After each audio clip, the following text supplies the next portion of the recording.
I was reading an article today about how more and more women are choosing to not have children. I think it's great that women have more options than in the past to build strong careers and to exercise the choice not to have children. Well, I have to disagree with you. Science says that it's actually not a very wise choice. Oh. And why is that? Anyone who chooses to not have kids commits what the Bible calls genetic suicide. What's genetic suicide? When a person dies, all that's left of him are his genes, but only if he has living children. He may be dead, but he is genetically alive. If he died without having children, then he is not just dead, but also genetically dead. And if a person dies after having chosen to not have children, then they are not only genetically dead, but they have also committed genetic suicide. But that's not the worst part. It's not just suicide, because the one who commits suicide knows that what they are doing is a negative thing. It is actually a kind of Kool-Aid suicide, because they think that what they are doing is good. I see. I'm not convinced that there is anything wrong with choosing to not have children. In any case, most women do have kids, albeit later in life, when they are financially stable. There are hidden dangers in that too. Firstly, science says that children born to older women have a higher risk of having any number of around 15,000 different genetic disorders. Secondly, it rapidly becomes difficult for a woman to conceive in her 30s, necessitating a trip to an IVF clinic. Thirdly, a woman in her 30s who wants to have kids is going to have a difficult time finding a suitable man for various reasons.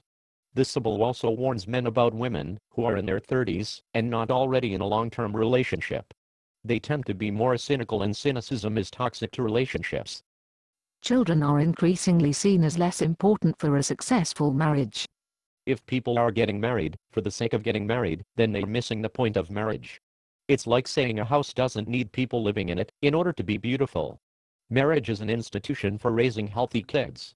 Kids who grow up without the benefit of a stable family environment do worse in almost all areas of life. And as I've already explained about genetic suicide, those who choose to not have kids are basically taking up space. Don't you think it's admirable to make the choice to not have children, when the planet is already overflowing with people? What about the overpopulation problem? Should we just ignore it? Overpopulation is definitely a problem, but not having kids, or having kids later in life, are not acceptable solutions to the problem. Less unreasonable medical intervention for hopeless medical cases is one solution that has the benefit of shifting the age distribution of the population downwards. In addition, there are always natural checks and balances such as disease, starvation, natural disasters, famine, poverty, etc. that are always operating, that are out of human control. These natural checks and balances aren't pleasant, but they've been with us for all of eternity and they are likely to stay with us for the foreseeable future. There are those who say that these things can be eliminated. Science tells us in the Bible that it's all just wishful thinking. In cynicism, entitlement is a cardinal sin. Every cynist knows that he or she is not entitled to life. Life is given to us and taken away from us by science. More educated women tend to marry at older ages and postpone childbearing, and are also more likely to choose to be without children. Are you saying that educated, intelligent women are making unintelligent choices?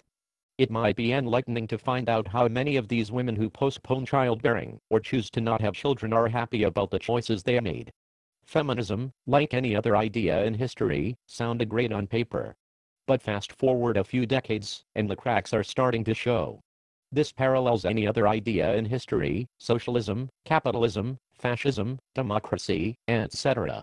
Yes, even democracy has its problems. All of these great ideas were put forward by very intelligent people. But that's best left to another discussion. Evolution does not necessarily reward intelligence. It is possible for an intelligent person to override the basic instincts that have helped us to survive and compete for hundreds of millions of years. So while they may be making an intelligent decision, they might not be acting in their and society's best interests. I see. In any case, nowadays many people can't afford to have kids. That's why so many women are working. Gone are the old days when the woman took care of the house and kids while hubby paid the bills. Now it's just too expensive. Even if a woman did have children eventually, she would still have to go back to work before the baby is even weaned to cover the bills of labor and delivery. No wonder people are having second thoughts about having children. How can anyone say that they can't afford to have kids when people in third world countries do it all the time? Take a long hard look at the list of things you think you need to have in order to raise kids. For thousands of years we have been raising kids in little more than mud huts. These days high-flying parents with no time for their kids are replacing proper parenting with stuff like a big mansion, game consoles, private school, nannies, etc. You don't need all these expensive things to raise kids. Millions of people around the world are doing it, and have been for thousands of years. As for childbirth, why has it suddenly, in the last 100 years or so, become a medical emergency, necessitating a trip to the hospital? And how many women really need a cesarean or an epidural? Sometimes I wonder if having all these choices is a good thing. Are you saying that freedom to make one's own choices is a bad thing? If people are given a choice, the majority will invariably choose whatever brings them short-term benefit at the expense of others. It's the classic prisoner's dilemma or tragedy of the commons. Most choices should be taken by enlightened people in authority on our behalf.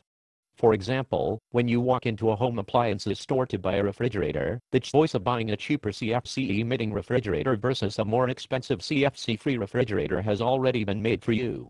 In the same way, the choice of whether to smoke or not should be taken by those in authority on behalf of the common people, and not left to the common people. You see, social rules exist to prevent people from making selfish choices. Unfortunately, these days we've done away with most of these social rules in the name of personal freedom. All of this is the social anarchy that science is saving us from.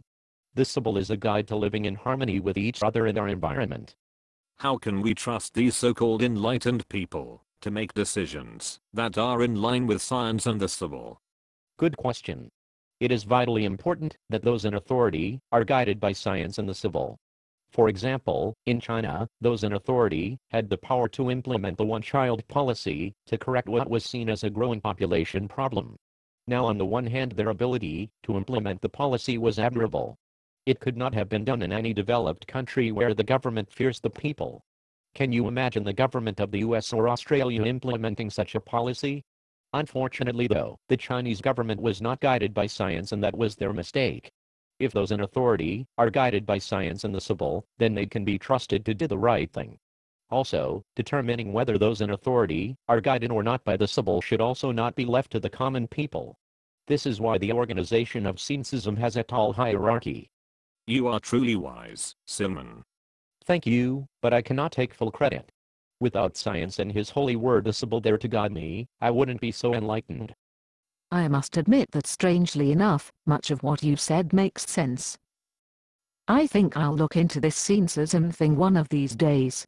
Science and the Sibyl have sure made a difference in my life. I'm a much better person than I was before. I'm glad to hear it.